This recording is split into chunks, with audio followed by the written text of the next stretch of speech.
My name is BBL. I'm 28. And I've never felt more ashamed in my life. Not because of the lie, but because deep down, I think I wanted him to find out. We'd been together 5 years.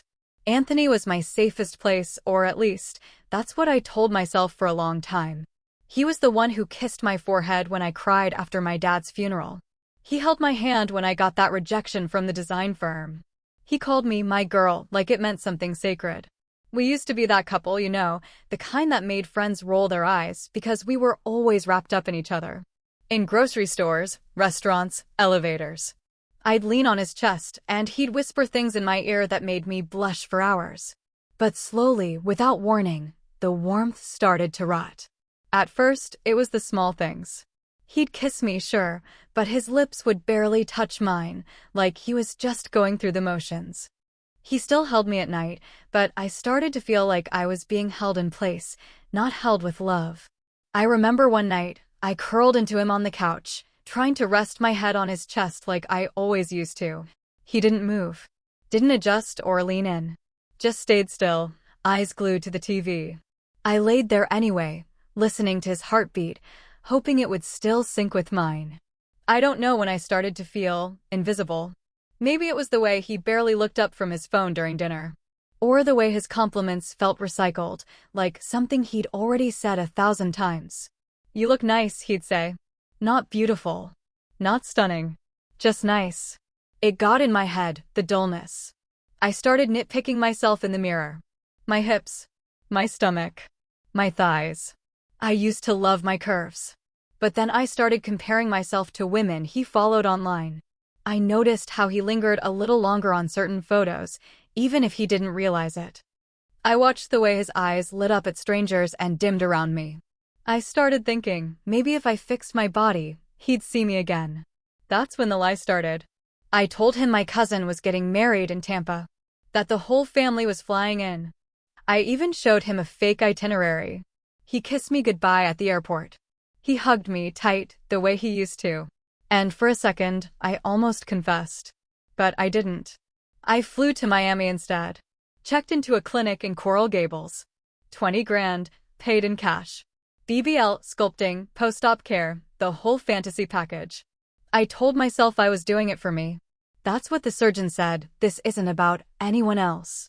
It's your body, your choice. But I knew better. I was doing it because I wanted to feel chosen again. I remember waking up from surgery groggy and sore, my body wrapped in compression garments, my phone buzzing with texts from Anthony. "Send me a pic from the wedding. Tell Aunt Deb I said hi. I miss you already." It felt like a punch in the chest. And still, I told myself I'd come home, surprise him, and maybe, he'd look at me like he used to. Maybe his touch would linger again. But the moment I stepped off that plane, I just knew. I saw it in his eyes before he even opened his mouth. Something had changed. Not just in him, in us. And maybe in me too. Anthony was a paramedic. Always the first to jump in, to fix things. Cracked bones, bleeding heads, heart attacks at bus stops, he knew how to react fast, without panic. But emotions? He treated those like wounds you could tape shut. The week I got back from Miami, I told him I was exhausted from the wedding. He didn't ask questions. Just pulled me in, kissed my forehead, and said, "Glad you're home, baby." I waited for him to notice. The swelling hadn't gone down completely, and I was still sore in places I didn't want him touching. But I wanted him to say something. Anything. "Did you lose weight? Your waist looks different. Are you okay?" He didn't say a word. I'd changed everything and still felt like a ghost in my own house. That night, I walked out of the bathroom in nothing but a t-shirt. I hadn't even wanted sex. I just needed to feel held, reassured. Something warm, something close.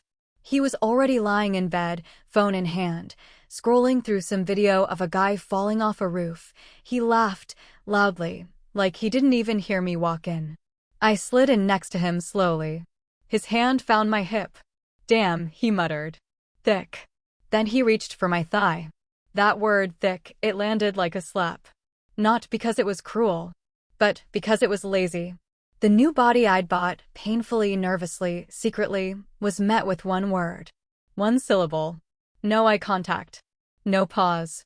No, how are you feeling? I froze. My body tensed under his touch. But he didn't notice. He kept touching me like everything was normal. Like I was still his BBL. But I didn't feel like me. I'm sore, I said, gently shifting away. He blinked at me confused. You okay? Yeah, just tired.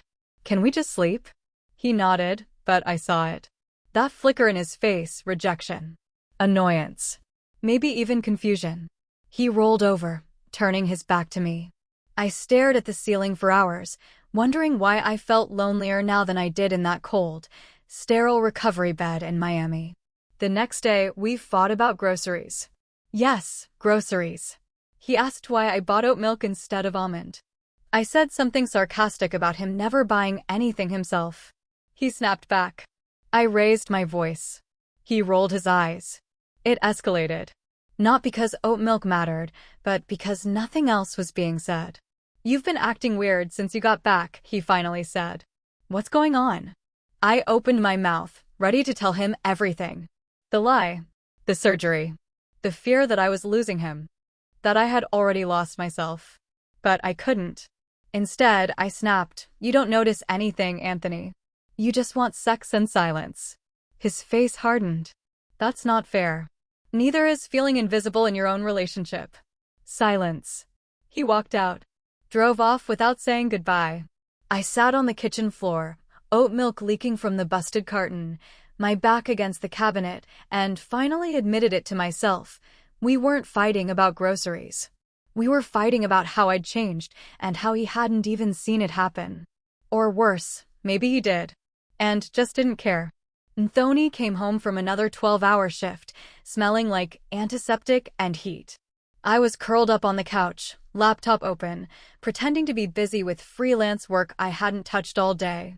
My mind had been drifting, again, to the lie, the recovery, the clinic.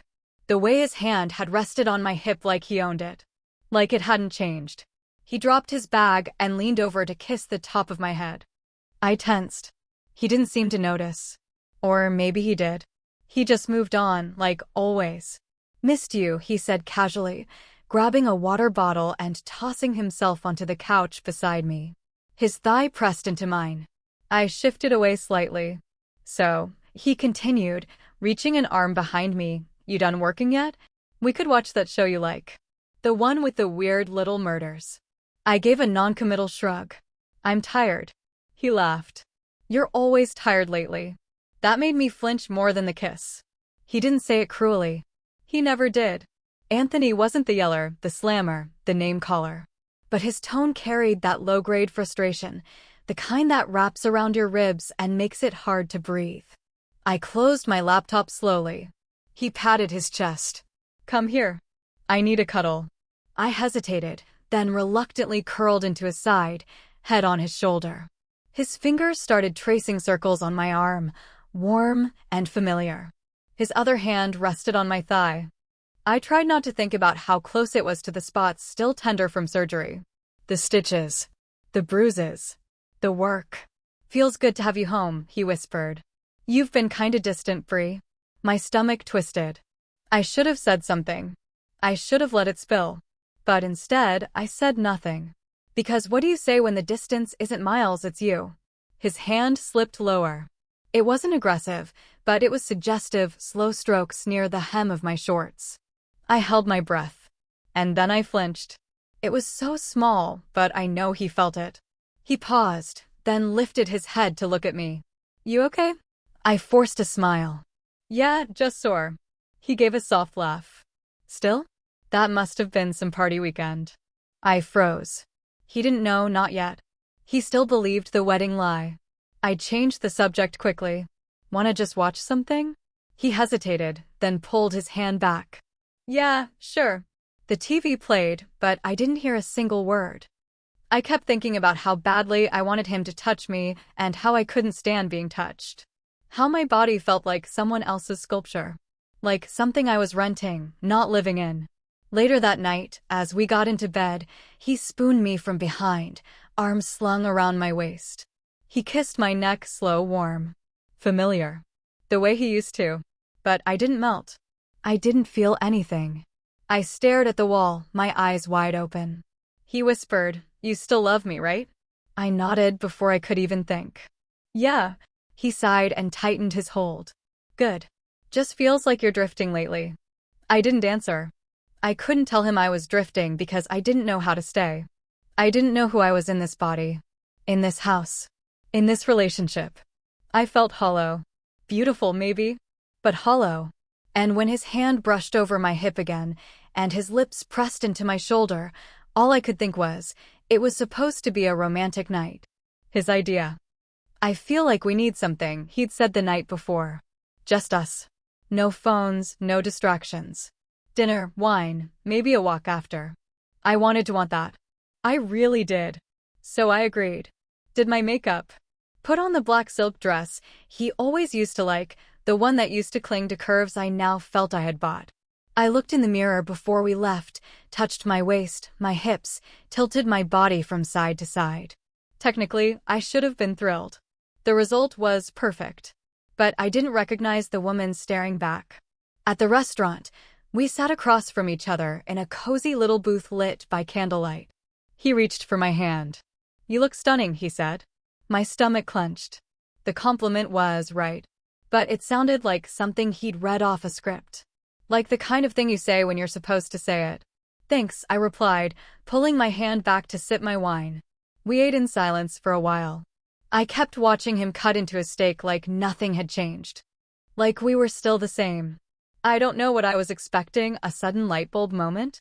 Some emotional breakthrough? Maybe for him to look me in the eye and ask, "What happened to you while you were gone?" Instead, he started scrolling through his phone under the table. That was it. I snapped. I don't even remember what I said first. I think it was something like, "Can you be present for one damn minute?" His head jerked up, confused. "What?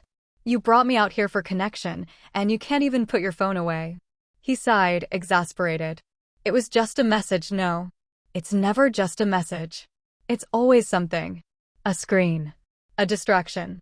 You don't see me anymore, Anthony. You haven't for a long time." He blinked at me like I'd slapped him. Where's this coming from? I could feel the heat in my face. The tears I'd swallowed for weeks were finally rising. "You didn't even notice," I choked. "I changed everything about myself, and you didn't say a single thing." He stared at me. "What are you talking about?" I stood up from the table. "I didn't go to Tampa, Anthony. There was no family wedding." Silence. "I went to Miami. I got a BBL. I spent $20,000 and lied to your face. And you didn't even notice when I came back." The restaurant around us suddenly felt like it had gone mute. His mouth opened, but no words came out. "Then you did what?" "I changed my body," I said, arms shaking. "Because I thought maybe it would fix this, whatever's happening between us. But it didn't. And you didn't even see it." He stared at me like I was a stranger. A dangerous stranger. Then he laughed, not out of humor, but disbelief. "You lied to me. Spent that much money behind my back. And you're mad at me." I blinked, stunned.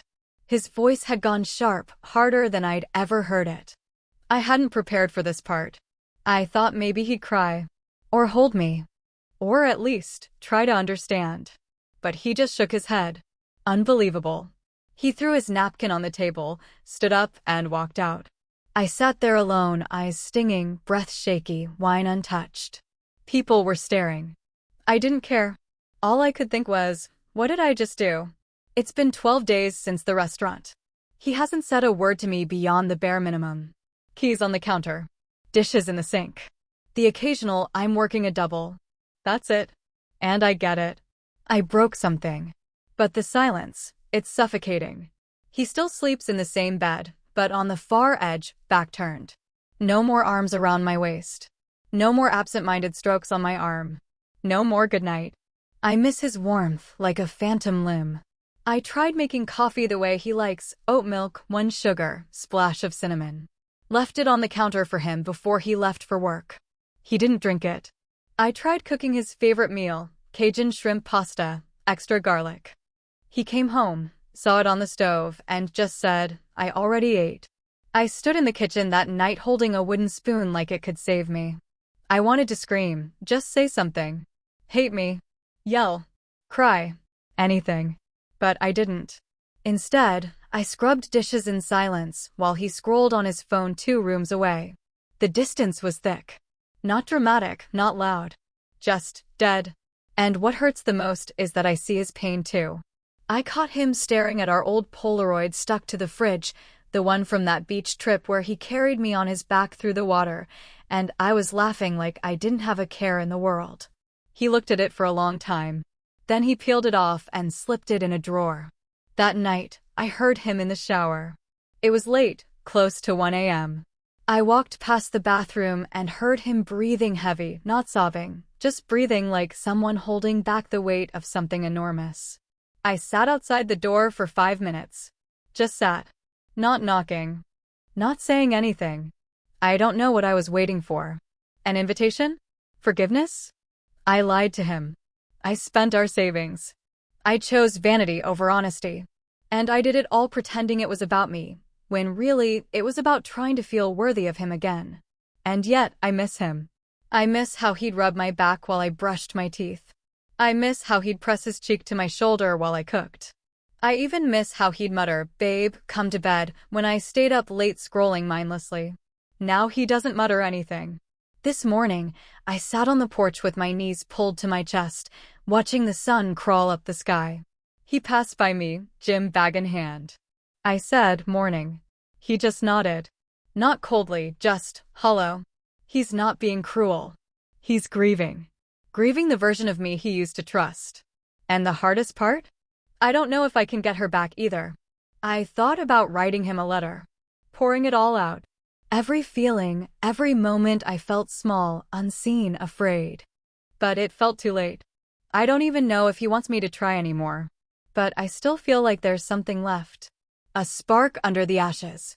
Small, but not dead. I pressed my hand against the bedroom door before bed tonight, just standing there, listening to his breath on the other side. And I asked myself, do I still want this? Or do I just want to be forgiven? I don't have the answer yet. But tomorrow, I'll try to find it. I was folding towels in the bedroom, and Anthony came in to grab a clean t-shirt. I don't even know why I said it, but the words tumbled out like they'd been waiting for days. "I miss you." He paused. His hand hovered over the drawer. "I know," he said. His voice wasn't cold. It was tired. Worn down like something that had been rubbed too many times and started to fade. I swallowed. "I don't expect you to forgive me. I need you to know I wasn't trying to hurt you." He sat on the edge of the bed, t-shirt balled in his hands. "Then why lie, BBL?" I sat down across from him, not touching, but close enough to feel the heat of him. "Because I was scared," I said. "Scared that I wasn't enough anymore. That your eyes stopped lighting up when you looked at me. That I was becoming invisible in the one place I was supposed to feel seen." His jaw clenched. Not out of anger, just restraint. "I didn't notice the surgery," he said slowly, "not because I didn't care, but because I didn't think you'd do something like that behind my back. I trusted you." That landed hard. Because he was right. And I'd broken something more sacred than any curve I'd tried to enhance. "I know," I whispered. Silence again. He looked at me, really looked. For the first time in weeks. "You think your body was the problem. It never was. What I miss is you. The version that didn't hide things. That laughed with me over dumb movies and told me what was going on in her head instead of bottling it up." "I miss her too," I said. We sat like that for a long time. The TV was off. The house quiet. Just two people in the middle of a mess, trying to decide if there was anything worth saving. Then he leaned in slowly and kissed my forehead. It wasn't passionate. It wasn't romantic. It was tender. And I broke. My shoulders shook. I didn't cry hard, just that soft, breathless kind of crying that sneaks up on you when you've been holding it in too long. He pulled me in. Held me. Let me sob into his t-shirt. We didn't say much after that. He got up, made tea. I followed him to the kitchen and leaned against the counter while he stirred in honey like he always did for me when I couldn't sleep. And then he said, "I don't know what this looks like moving forward." "Neither do I admitted. But if we keep pretending everything's fine, it's going to kill whatever's left." I nodded. "So, what do we do?" He thought for a second. "Maybe start by being real. Even when it's ugly. even if it means saying, I'm not okay. I smiled, just barely. Okay. That night, he slept on the couch, not out of anger. I think we both just needed space. Breathing room. But before he turned off the lamp, he looked at me from across the room and said, "Good night, Bree." It was the first time he'd called me that in weeks. And I said it back. Good night. No promises. No fixing everything overnight. Just a spark. Small, but not dead. 4.